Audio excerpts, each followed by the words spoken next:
Merg secundele? Dai. Merg secundele. Ba, hai să aruncă de pe pod. CF! Copfir, când fetesc gabori alea. PK! PK! PK! PK! Ce era PK, măga mea și pula în gura mea. Player kill. Bravo. Player kill era player kill. Normal. ZT 0 tolerance. Când... A, și definiția.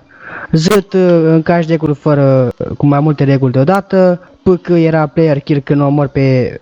Când omor pe cineva, practic, nu? Presupun că așa era, nu mai știu, sincer să zic. KJ carjacking când fură o mașină fără arma. KDM car deathmatch când omor pe cineva cu mașina fără motiv. NFR non-fear când nu rulezi că ai fric. Pula pis, de exemplu, tu ții shotgun-ul la capul meu, eu zic că mă doare în pulă și sau fug, chestii de gen. Și la cofier. Definiție. Așa. La copfir, Da. când copfir, presupun că gen copfirul e că n-ai frică de poliție, nu?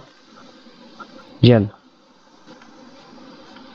Bă, se pune? Oricum n-am frică de poliție, așa ca idee, dar așa asta înseamnă copfir. Ok. Și te pun să înrolezi oameni. Să rulezi, ok. Cum dorești. Easy, medium sau Încep cu hard. foița CBD, Dai. AK, ok. ca să rulezi încep cu foița CBD, după aia bagi în grinder,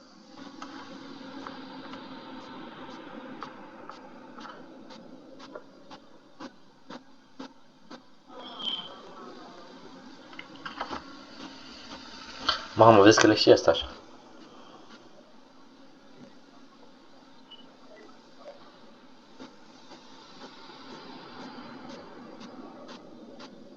Mamă, dai țigan? Să moare.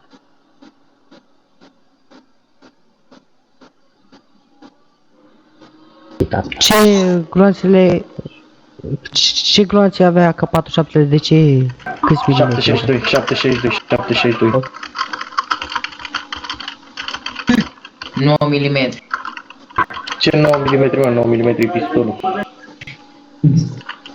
Hai, lasă, dă-i acolo. Seama că broscoiul ăsta e beat mare. Ăsta nu e nuntaș. Bă, dați unul mesajul Bogdan să intre să-mi dea și mie 3-4 bandane. Uite, ăsta cu sniperul e nuntaș. Ești nuntaș, fără meu. Vreți argeți în nu mai down? vorbiți, nu mai vorbiți ca să rulezi.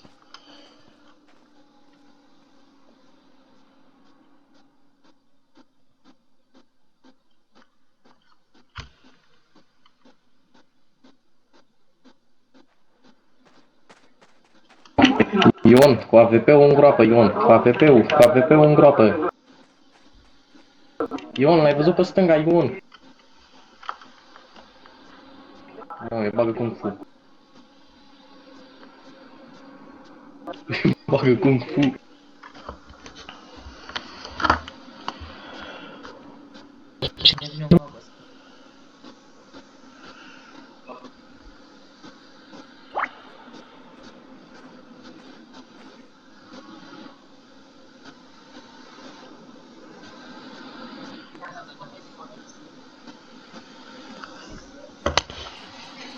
Ia da greș, să moară copii. M-a pus să mai și filmez, doamne.